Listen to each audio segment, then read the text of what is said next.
یہ حمزہ نامی لڑکا ہے، 27 سال اس کی عمر ہے، اور دعا رستم لڑکی ہے جو کہ پولیس کانسٹیبل بھی ہے۔ اب ان دونوں کی دوستی ہوتی ہے، تعلق بن جاتا ہے، اور یہ جو دعا ہے یہ طلاق یافتہ ہے۔ فہد نامی لڑکے کے ساتھ اس کی شادی ہوئی اور یہ 3 بچوں کی ماں ہے۔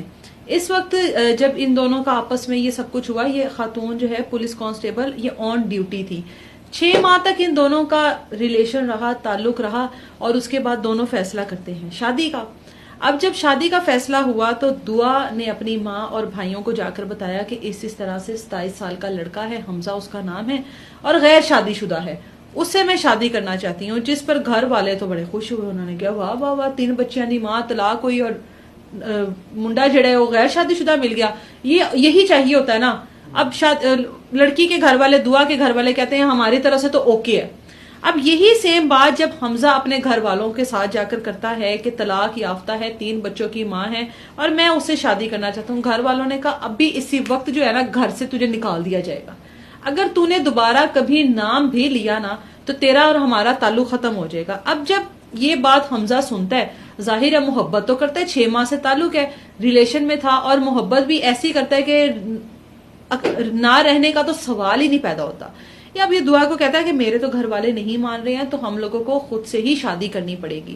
یہ دونوں اپنی مرضی سے کورٹ میرج کرتے ہیں 10 اپریل کو شادی کی، اور اس کے بعد اورنگی میں ہی ایک کرائے کا مکان لیتا ہے، اور وہاں پر دعا کو بھی ساتھ رکھتا ہے اور ساتھ اس کے 3 بچوں کو بھی رکھتا ہے، 3 بچوں، اور اس کے بعد اپنے گھر سے، ظاہر ہے جب ان کو وقت دینا ہے تو اپنے گھر میں تو ٹائم کم دیا جائے گا۔ اب اس کے گھر والے سے پوچھتے تھے کہ تم راتوں کو بھی غائب ہوتے ہو، دن کو بھی غائب ہوتے ہو، تم جاتے کہاں ہو؟ جس پر کہتا ہے کہ کام آج کل زیادہ ہے، کام کی وجہ سے میں یہ سب کچھ کر رہا ہوں، اور کوئی بات نہیں ہے۔ گھر والے ظاہر ہے یقین کرتے ہیں، یہ کسی کو گمان نہیں ہوتا کہ اس نے شادی کر لی ہے یا یہ اسی خاتون کے ساتھ اس طرح سے علیحدہ گھر لے کر رہ رہا ہے۔ اب جب عید کا دن آئے، عید کے دن جب تمام رشتہ دار وغیرہ اکٹھے ہوتے ہیں، اس دن حمزہ نے سوچا کہ آج بہنیں، سارے رشتہ دار اکٹھے ہیں، آج خوشی کا موقع ہے، میں موقع دیکھ کر ان لوگوں سے بات کرتا ہوں اور ان لوگوں کو بتا دیتا ہوں کہ میں شادی کر چکا ہوں۔ جیسے سارے اکٹھے بیٹھے ہوئے ہیں، جاتا ہے ان سب کے پاس اور ان کو کہتا ہے کہ میں نے آپ لوگوں سے بات کرنی ہے۔ گھر والے کہتے ہیں کہ بتاؤ کیا بات ہے؟ کہتا ہے میں تو شادی کر چکا ہوا ہوں، اور شادی بھی اسی لڑکی سے کی ہے جس سے آپ لوگوں نے مجھے روکا تھا، 3 بچوں کی ماں ہے، طلاق یافتہ ہے۔ وہ باپ جو ہے وہ کہتا ہے اٹھ تو، تیرا تو کوئی تعلق ہی نہیں ساڈے نال، تو نکل جا ہمارے گھر سے، تو نے تو ہمیں ذلیل کر دیا۔ یا جو بھی ایک باپ جو ہے وہ اس طرح کے حالات میں آ کر اپنا ایک روب دکھاتا ہے، وہ سب چیزیں، باپ کہتا ہے کہ تو نے ہمارے ساتھ بڑا غلط کیا۔ اب ایک کام تھا جو ہو چکا تھا، آپ اس کو تبدیل نہیں کر سکتے۔ باقی کے رشتہ دار وغیرہ اکٹھے ہوتے ہیں، وہ کہتے ہیں یار اب وہ لڑکا ہے، بچہ ہے تم لوگوں کا، جوان خون ہے، اگر اس نے کر لیا تو تم لوگوں کا کام ہے کہ اب اس کو قبول کر لو، اب چھوڑ دو اس لڑائی جھگڑے کو، کب تک بیٹے سے دور رہو گے۔ اب یہ جو حمزہ ہے اس کے گھر والے اس کو کہتے ہیں کہ ٹھیک ہے ہم کر لیتے ہیں قبول۔ یہ اپنی بیوی دعا کو اور اس کے بچوں کو پہلی بار سسرال والوں سے اس کے ملواتا ہے، اپنے گھر والوں سے بہو کی حیثیت سے، کیونکہ نکاح تو کر چکے ہیں۔ اب گھر والے کہتے ہیں کہ اب باقی کے رشتہ داروں کو بتانا تو ہے کہ ہم نے اپنے بیٹے کی شادی کر دی، لوگ کیا کہیں گے ہم لوگوں کو، تو ہم لوگ باقاعدہ طور پر تمہارے ولیمے کی رسم کرتے ہیں، اور اس میں ہم سب کو بتائیں گے کہ ہم نے حمزہ کی شادی کر دی۔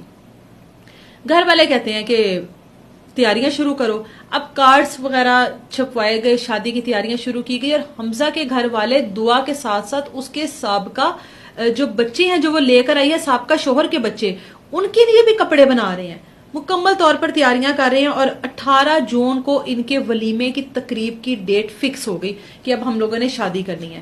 اب شادی کی تیاریاں دعا کے گھر والے بھی کر رہے ہیں اور حمزہ کے گھر والے بھی کر رہے ہیں کہ 9 جون کو دعا جو ہے اپنے سسر کو کال کرتی ہے، اور کال کر کے کہتی ہے کہ ابا جی میں ڈیوٹی پر تھی، میں واپس آئی ہوں تو حمزہ لٹکا ہوا تھا، ٹھیک ہے، پنکھے کے ساتھ اس نے اپنی زندگی کا خاتمہ کر لیا۔ حمزہ نے ابا جی خودکشی کر لی، جلدی پہنچے۔ ابا مطلب ناقابل یقین کیفیت میں کہ کیا بکواس ہے، کیا بک رہی ہو۔